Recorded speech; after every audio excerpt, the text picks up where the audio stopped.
A veces, la historia guarda silencios que solo se revelan cuando alguien se atreve a abrir una vieja puerta metálica.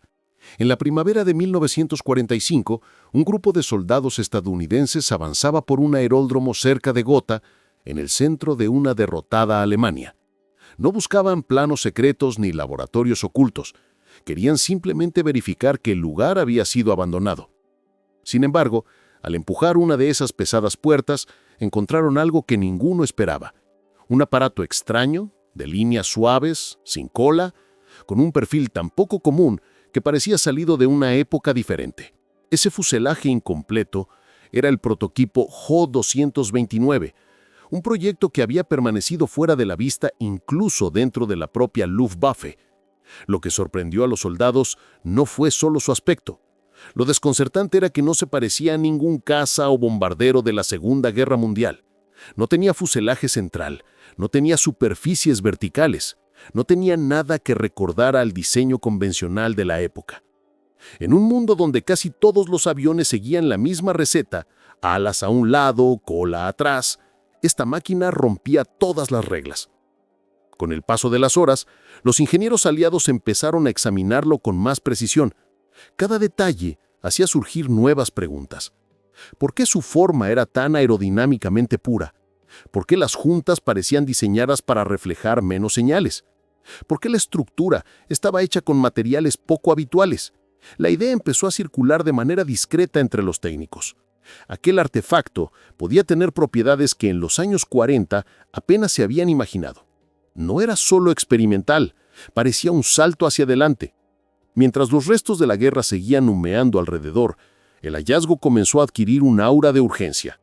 Los mandos aliados ordenaron que el prototipo fuera desmontado cuidadosamente y enviado por barco a Estados Unidos. Nadie quería correr el riesgo de que un descubrimiento así se perdiera entre los escombros del conflicto. Incluso sin motores instalados, incluso incompleto, el aparato llevaba consigo un mensaje inquietante. Quien lo construyó estaba pensando en un tipo de avión completamente distinto al que dominaba los cielos de la época. La prensa jamás se enteró de aquel traslado. Oficialmente solo era un proyecto alemán más, pero entre los técnicos que participaron en el embalaje surgió la misma impresión. Aquel diseño tenía algo que no encajaba con los estándares de 1945. Era demasiado limpio, demasiado silencioso, demasiado adelantado.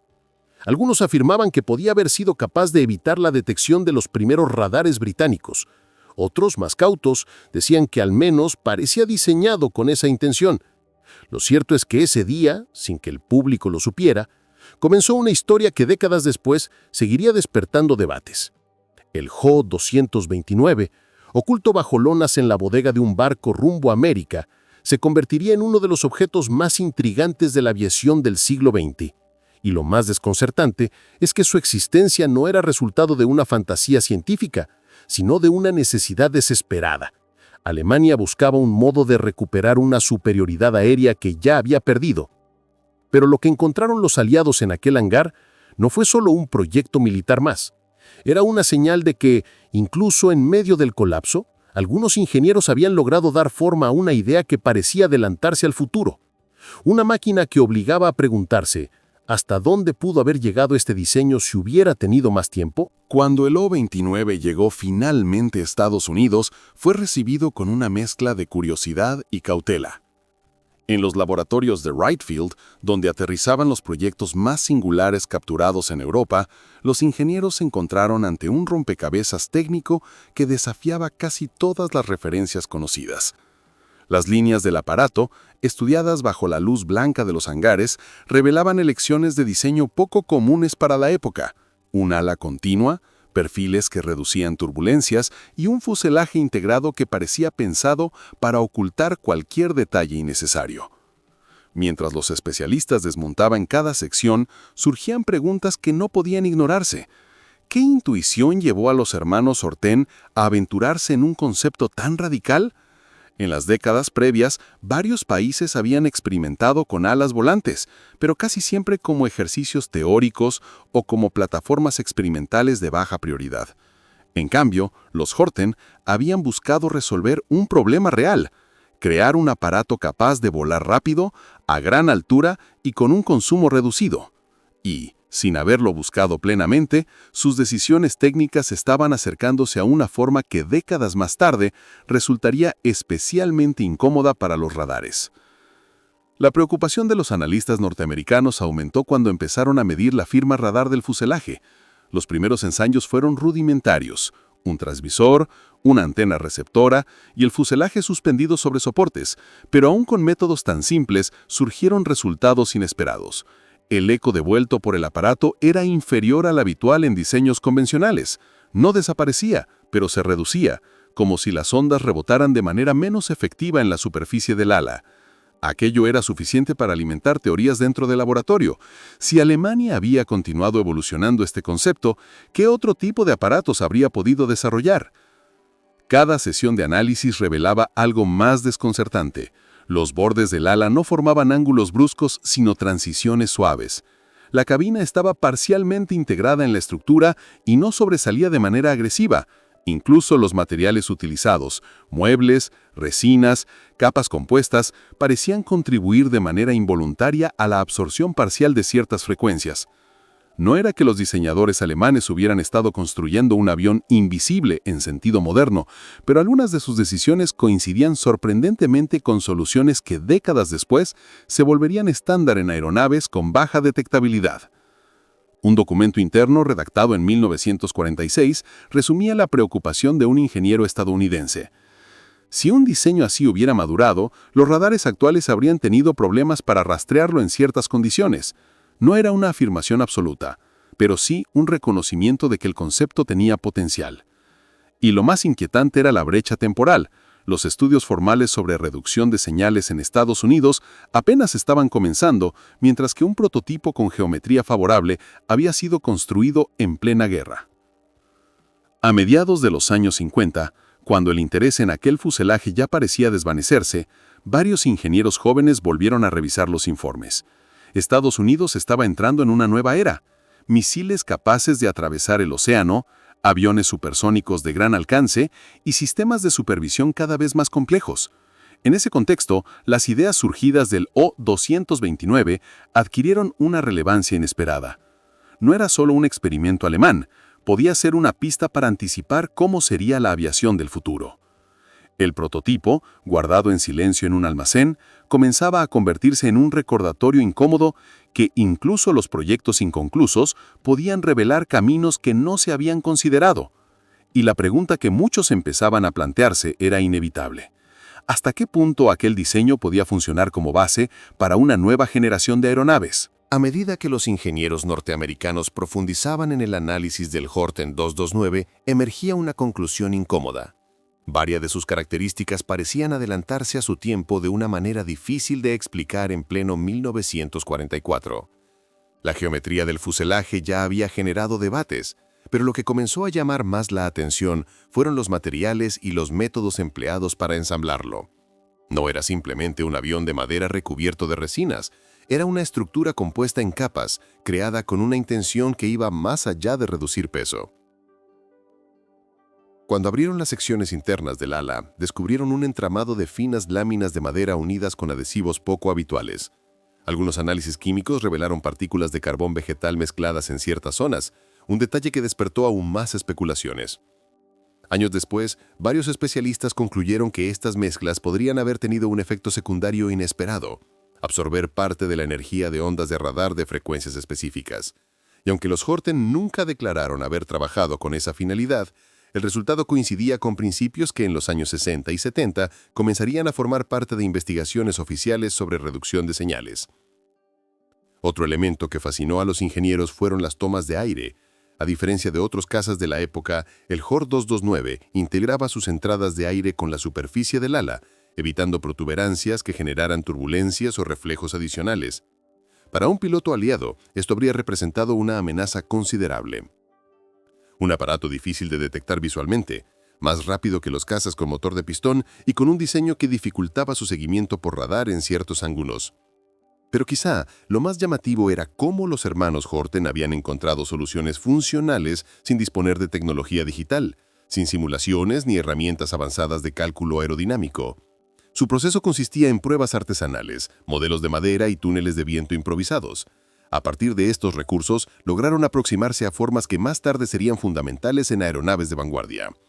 Para los analistas estadounidenses, aquello revelaba un nivel de intuición poco común. Sin embargo, no todo era promesa. En los documentos que acompañaban al prototipo, los estadounidenses encontraron registros de varios problemas serios. El motor Yumo 004, aunque avanzado, sufría fatiga de materiales, vibraciones y un consumo elevado que complicaba la autonomía del aparato. La estructura de madera era ligera y moldeable, pero también vulnerable a humedad, deformaciones y sobrecargas en maniobras extremas. Además, al carecer de una cola convencional, el HOR 229 dependía de un control extremadamente fino para mantener la estabilidad, algo que solo pilotos experimentados podrían manejar sin riesgo. Estos obstáculos daban forma a un contraste interesante. Un proyecto adelantado, pero al mismo tiempo frágil. Un diseño con ideas revolucionarias, pero construido en condiciones de apremio, escasez y bombardeos constantes sobre las fábricas. Esas contradicciones despertaron más interés en los laboratorios estadounidenses, ya que permitían observar cómo una nación bajo enorme presión había logrado aproximarse a conceptos que otros países tardarían décadas en entender plenamente.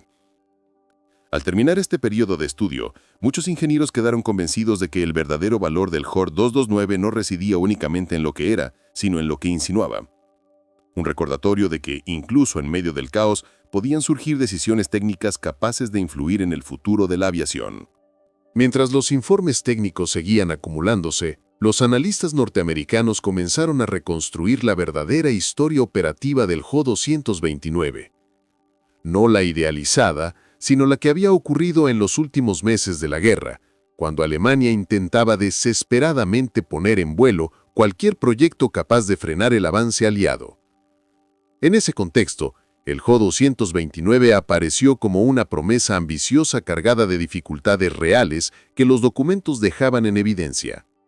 La primera prueba significativa se realizó a finales de 1944, con un prototipo aún incompleto.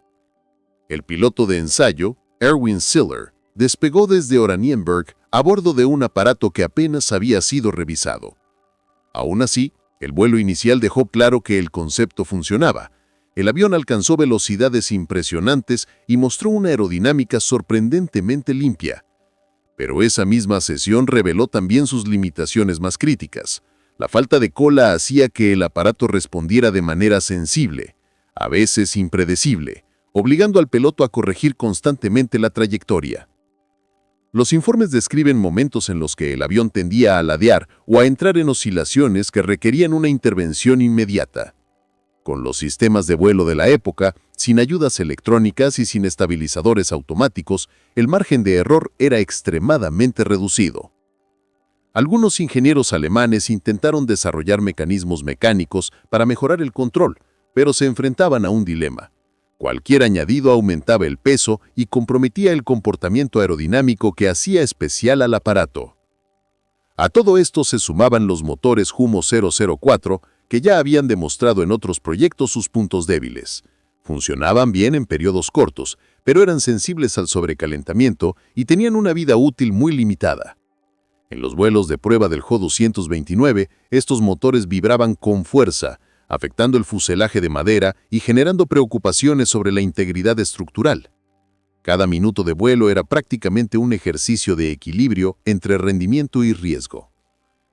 El segundo prototipo sufrió un accidente grave durante un aterrizaje, cuando una falla en un motor y la dificultad de control en configuración de baja velocidad provocaron que el aparato se saliera de la pista. El proyecto perdió a uno de sus pilotos más experimentados y quedó temporalmente detenido.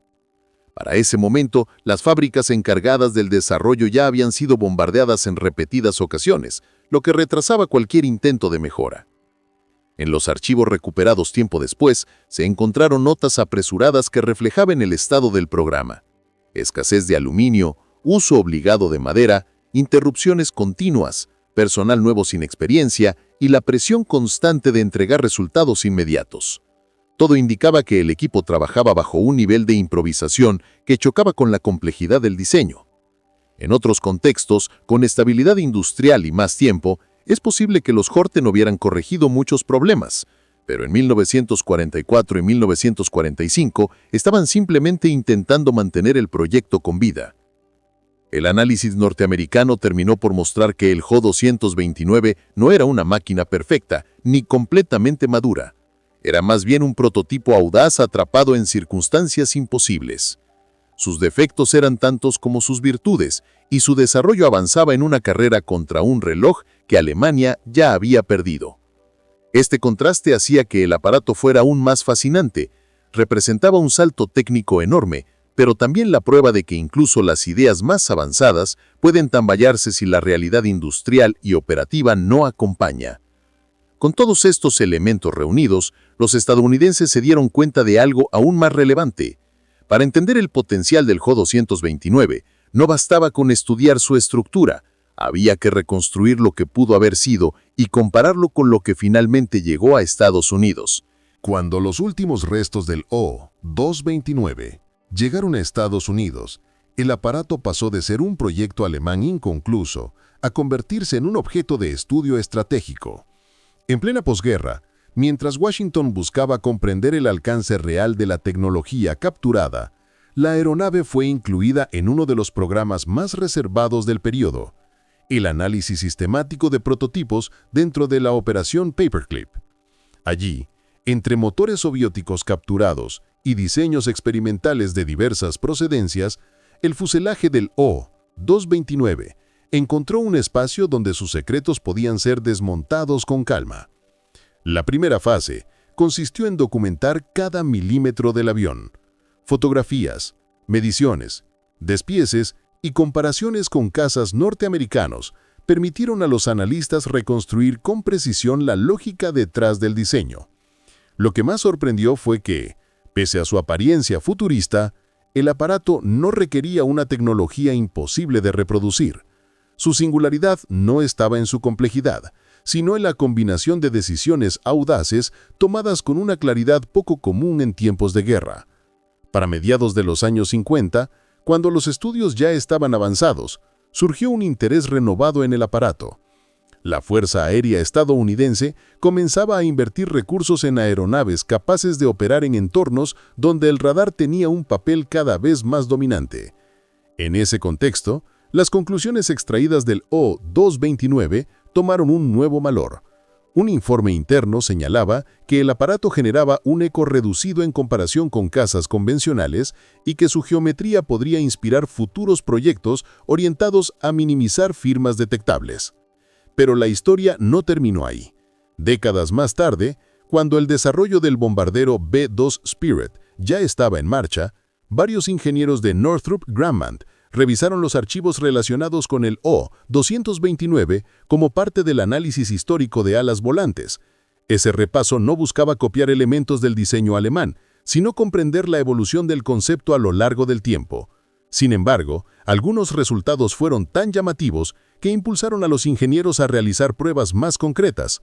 A comienzos del siglo XXI, empleando una maqueta fiel construida según los planos originales, se decidió medir de nuevo su comportamiento ante el radar, esta vez con equipos modernos. Los datos confirmaron lo que durante años había sido motivo de debate, que ciertas decisiones geométricas y materiales realmente reducían la reflectividad del aparato en varias frecuencias.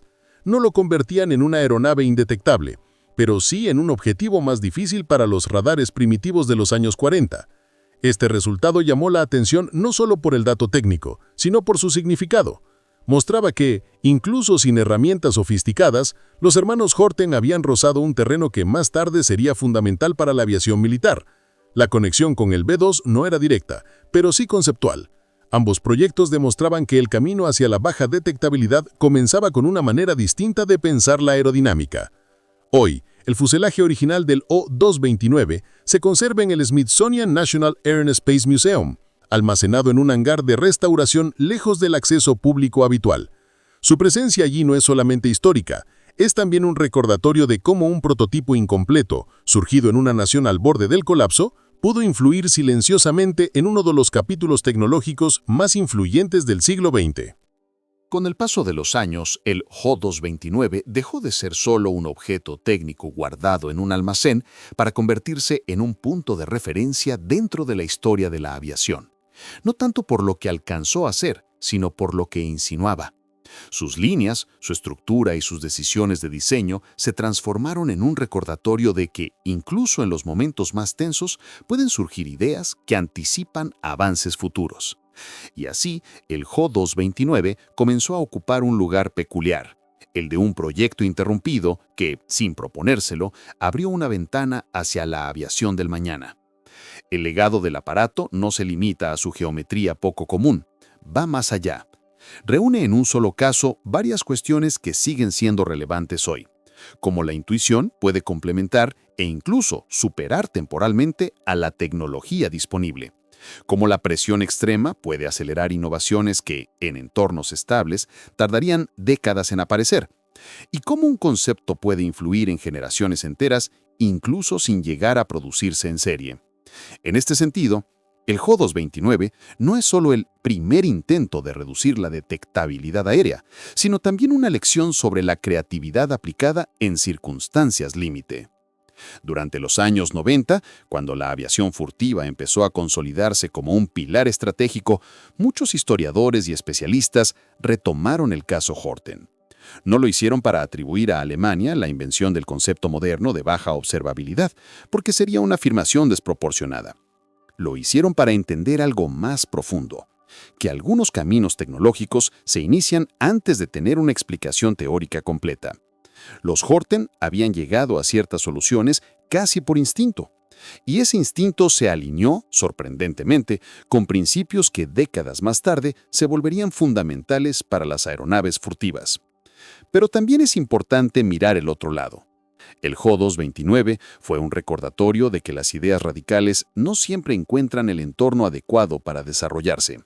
A pesar de su potencial, el proyecto estaba rodeado de limitaciones industriales, falta de recursos y una situación política que hacía imposible la continuidad. Los ingenieros que lo estudiaron después concluían que, de haber contado con tiempo, materiales y estabilidad, el aparato podría haber mostrado capacidades muy diferentes a las observadas en los vuelos de prueba. Esa reflexión sigue siendo relevante incluso hoy, cuando los programas aeronáuticos modernos pueden tardar décadas en completarse. En cierto modo, el interés contemporáneo por el Jo-229 no proviene de su rendimiento real, sino de lo que representa. Es un ejemplo de cómo una idea puede estar adelantada a su época, de cómo un prototipo puede convertirse en un puente conceptual entre generaciones de aeronaves que nunca llegaron a coexistir. Y es también un recordatorio de la importancia de preservar incluso aquellos proyectos que no llegaron a despegar plenamente, porque en ellos pueden encontrarse claves que expliquen cómo evoluciona la tecnología. Hoy, mientras el fuselaje del Jo-229 permanece en silencio dentro de un hangar de conservación, su historia continúa creciendo. Investigadores, historiadores y entusiastas siguen estudiando sus formas, comparando datos y revisando la evolución de las alas volantes desde principios del siglo XX hasta nuestros días. Cada nuevo análisis reafirma la misma conclusión. El Jo-229 fue mucho más que un prototipo tardío de la Segunda Guerra Mundial. Fue un punto de inflexión silencioso.